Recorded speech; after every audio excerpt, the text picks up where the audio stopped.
Good morning.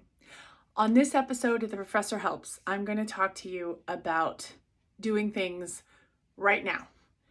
Instead of putting them off or procrastinating or saying I'll get to it someday, last time I checked, someday is not a day on the calendar. So, in order to talk to you about this, I am going to need a visual aid.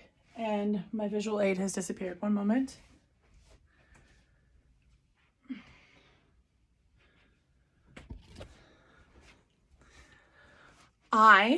The other day, went to the store to get my phone replaced.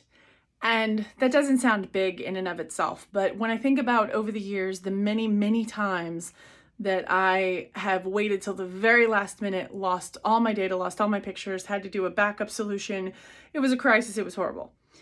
This particular time, my phone started to do the thing where it turns black when you're on a phone call. And so in and of itself, that isn't horrible, but I've learned to recognize the signs. The reason that I'm talking about this today, though, is that for years I've been looking at my phone through this cracked screen. And when I say screen, I mean this is the screen protector that was on my phone. So if you can see it, it's got lots of cracks on it. In fact, I'm going to crinkle it. This was on my phone for probably 2 years.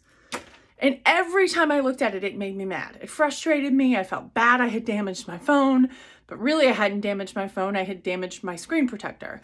And every time I looked at it, I went, I really should go get the phone. I should get the screen replaced. I should get the screen replaced. But I don't know.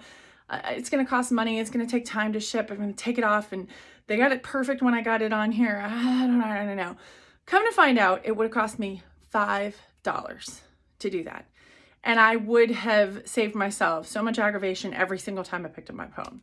And it got me to thinking about all the different things that we don't do because we put off, or we wait, or we say, now's not the right time, or something like that. So there's just 3 examples that I think spring to mind that are probably pretty universal for most people. So 3 things. So the idea today is to do it now. The reason is because it'll save you hassle later. So the first thing is, if your phone is due for an upgrade, obviously, it's not a vital thing. But if you think about how often we use our phones, and if it broke down or you lost data, how frustrated you would be. That's 1. 2 is gas. I don't know if you are anything like me, but before the pandemic, I would leave my gas, I would let it go all the way to empty. Like before, and then it would go to empty and I would still push it a little bit more.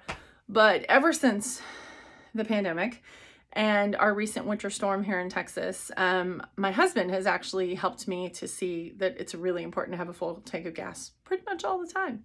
That's obviously not possible. So once you hit the half mark, I think that's a good time to go get gas. So adjusting that mindset is like, I want to always make sure that I have gas in my car. And if I'm on empty, I might actually run out of gas, which means me on the side of the road. And obviously I can call many people to help me, but at the same time, I don't want to create a crisis where there is none. And I think that sometimes we get fueled by that. It's like, oh, well, until there's a problem, I don't really need to do anything. Well, you could also prevent said crisis by making sure that you have gas in your car. You change your oil on a regular basis. You rotate your tires. These are all things that we need to do, but we put off over and over and over again. The third thing, and probably most dear to my husband's heart, is the dishes. We've had this fight for a really long time. And when I say fight, I mean a quiet disagreement most of the time. Sometimes it's pretty loud, but we came to an agreement probably about a month ago where if there are no dishes in the sink at night before we go to bed, on Sunday we get a no device day, which means no devices used by the family, and we get nothing but family time. And this has worked out really well because he really cares about the dishes. Me, not so much. I really care about having 1 day a week where we are not on devices. And it seems to be working out for us. And the thing is that the dishes, they can pile up really easily. John Acuff talks about this too. Like, you want to look for that first plate. So for instance, one of the things he talks about is that if you want to go to bed earlier at night, you have to start with recognizing that first plate that goes into the sink that you don't wash, which in terms of staying up too late is maybe watching that next Netflix show and then watching that next media show. And then before you know it, it's 2 o'clock in the morning. I'm sure I'm alone and nobody else has that problem.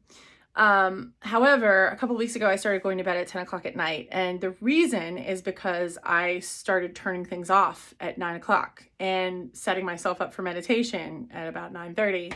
And sometimes that doesn't happen, but most of the time I've been going to bed at 10 o'clock every night, and I've been feeling more energetic. And it's really hard to go to bed at 10 o'clock because I still want to stay up. I want to read. I want to watch TV. There's a lot of stuff I want to do. And the truth is that better sleep fuels better health, which means that it's an act of self-care to get enough sleep. So what is all of this to say? To do it now. So if you need to rotate your tires, get your oil changed, get your car inspected, maybe change your phone, or at the very least, buy a new screen protector, because this crackly mess is something I chose to live with for almost 2 years because I didn't want to upgrade my phone. I didn't want to go to the store. I didn't want to buy another protector. I didn't want to take it off and then put it back on again. And in hindsight, or a term I learned recently, in hindsight, it seems really unkind to myself to not do myself that favor.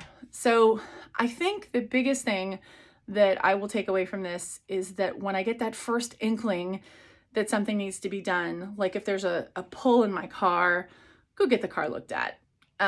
If you get a flat tire, take that as a sign that you probably need to get some maintenance done on your car, not just fix the tire. We all could stand to do things now. And that's not to suggest impulsivity. That's things like, I need to go get my tires rotated. I need to change my oil. I need to make sure that, I'm doing the dishes every day so bugs don't appear. And sometimes it's not possible. Our lives are busy, our lives are crazy. And with the work-life meld that's been happening because of the pandemic, it's very difficult to carve out time for this stuff. So if you're not doing it, I'm not judging you. I'm saying that if there's something you can do something about, like a low gas tank, go fill your gas tank. Go do it now. Ladies and gentlemen, that is my message for the week. This is the Professor Helps, and I send this message once a week to inspire you, motivate you, and sometimes frustrate you. If you find it helpful, please go ahead and hit that subscribe button, and then make sure that you share with other people. The biggest thing that I'm trying to do is inspire people to live their best lives possible. So on that note, ladies and gentlemen, this is the Professor signing off.